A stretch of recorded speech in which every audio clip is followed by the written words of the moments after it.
Hello and welcome to a new series where I go over basic endgame principles to help you as a beginner get better at the game of chess. Now, the endgame is not something that most beginners look at when trying to get better at chess, but it's one of the ways where you're going to win most of your games. So it's very important that you learn these basic fundamental principles to help you convert what should be wins into wins. For our first endgame lesson, we're going to be talking about king opposition and what it is and why it's important. So without further ado, let's begin. So to start out here, we have our two kings on the board. Opposition is based upon keeping the kings on opposing squares with an odd number of squares between them. So you can see black to move here. The way that black would move the king into opposition here is to just go here. You have one square in between these two kings and you have opposition. Now, I say, what's the important thing about opposition to even begin with? Why is it even important? The reason is when you have pawns on the board, you're going to be able to outflank your king and be able to support those pawns or prevent the king from protecting your pawns in the future. So we're going to go over some of the opposition lesson examples here on chess.com and kind of show you how it is. So here we have a lesson on distant opposition. So what is the way that white's king can gain distant opposition? You can see here we have two kings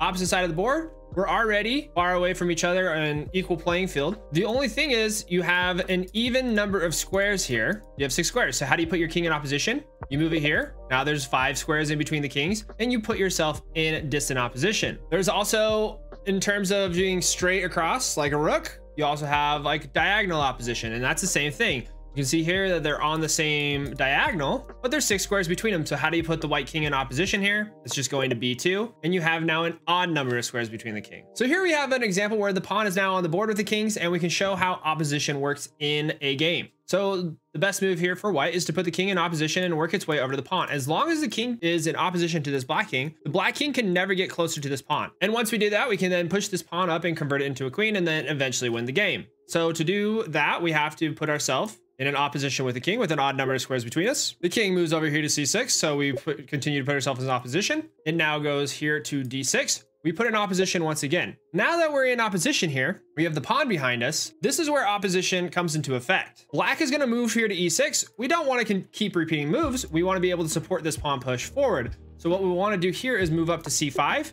You're then gonna protect this pawn push. As he comes back, you put him back in opposition here. He comes back and you put your king over here on this 6th rank. He comes back, you put him back in opposition. You're completely stopping the black king from pushing forward. And once he moves here, and you have the king on the 6th rank here, you're able to push this pawn up because there's no way for black to stop the pawn. And once he goes there, you go here, and from here, you just push the pawn up because there's no physical way that black can take this pawn because this king now protects these 3 squares. So from here, you just push the pawn and you get your queen. You go on to do the queen king checkmate and you'll win. Here is another example with the pawn. There is the rook pawn here about to promote, very close to promoting. And as black, we have to make sure that we try to get a draw here because there's no way that we can win. So what you want to do is you want to be able to, one, get your king in front of this pawn. If you do that, this pawn will never be able to promote. And to do that, you're going to have to come down here to c8. King will come down here. You push back to c7. If the pawn comes down here, you do not want to come to b6 because then that will lead white's king into opposition, being able to promote this pawn. So you put it in draw here. So these are like the basic fundamentals of opposition. So now that we know the basics of opposition, we're going to talk about opposition and outflanking. The object of this puzzle is to get this white king to f8 or h8 in 17 moves. To do that, you're going to have to use opposition and what is called flanking. We see here there's 6 squares between these kings, so we want to put the king in opposition. He goes here. We keep the king in opposition around the board because as soon as he leaves opposition, you're able to flank and move the king up the board. So as he comes down to the board, we get to here, and now we can outflank the king. You don't want to go here because then the king puts you in opposition and there's no way for the white king to get into f8 or h8 in the 17 moves required. So what we're going to have to do is come here to f3, outflank. That causes the black king come here to g7. We want to put the white king in opposition again. There's 1, 2, 3 right here. So we put the king in opposition here. They come here. And we can now outflank the king once again because we're not moving to a diagonal where there is diagonal opposition between the kings. We can move up here to h4. They come here. We then want to put the king in opposition here because there's an odd number of squares. They go here. We move here. They move to g7. We keep them in opposition. And then from here, we go to h6. They go to g8. And we put them in opposition once again. And there's literally no way they can stop us from getting to either h8 or f8 because no matter where they go, If they went to H8, we come over here to F7. Here we go to H7 and we get over here to H8. So that's how opposition and flanking work for endgame principles that you want to know. You can then pair these with endgame puzzles to kind of further cement that. And so we're going to go look at here the endgame puzzles within chess.com. We're going to go into the pawn and winning king and pawn endgames. So in the puzzles with endgame puzzles and the king and pawn winning endgames for basic endgames, we're going to go over how this opposition works. So there's going to be 5 puzzles here and we're going to kind of walk through them and show how to use opposition to win your games. So we're here. We have opposition currently on the black king. So we can either go here to D6 or to F6. King comes over. If we push here, the king will come here. So we have to push the pawn up. They go here. We then put them back in opposition. And then we're able to get our king over here on the 7th rank and be able to easily walk this pawn up. From here, you just know your king and queen endgames. I like to make sure that you keep the queen in like a knight's position here.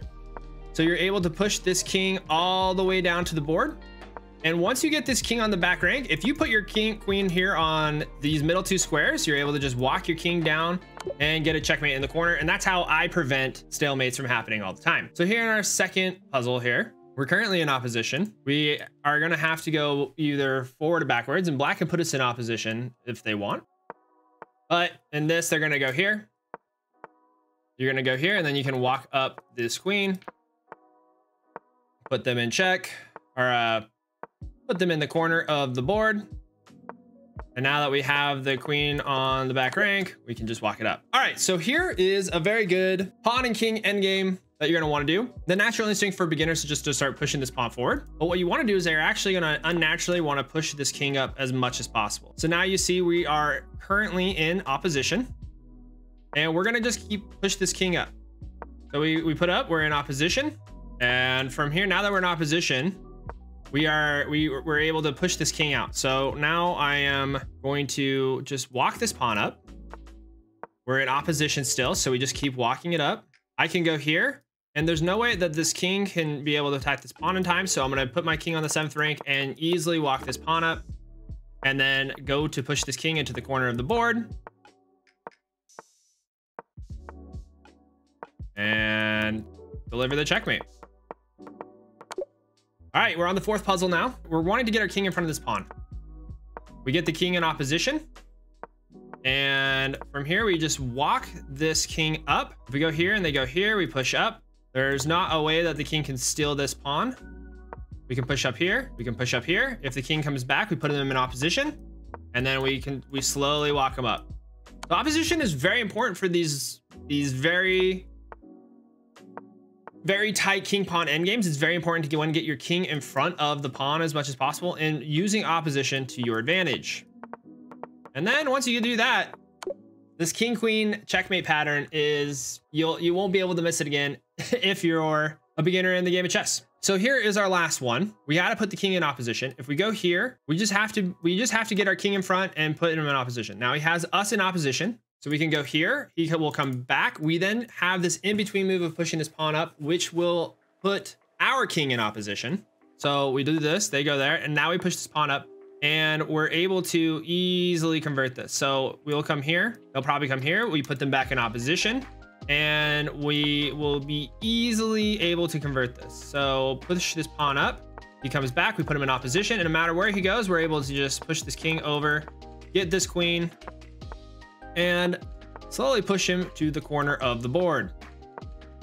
So we just gently guide him back to the back rank, bring the king over, and checkmate. I hope that was helpful for you in at least figuring out these king pawn endgame principles. And opposition is something that is used a lot when it comes to endgame theory. So we're going to be going over a lot of different endgame theory principles, but opposition, I think, is the most basic thing that you need to understand in order to start mastering the basics. So if you like that video, please like the video and subscribe to the YouTube channel. I come out with a variety of chess content to help you improve as a chess player. If you have any other videos that you'd like me to go over, please drop a comment in the comment section below. You can also follow me at Twitch at twitch.tv/ZachSlagaski, where I play with viewers and then go over many of the concepts that end up on this YouTube channel. Our next endgame principle video will be here. We'll see you next time, and you have a great day.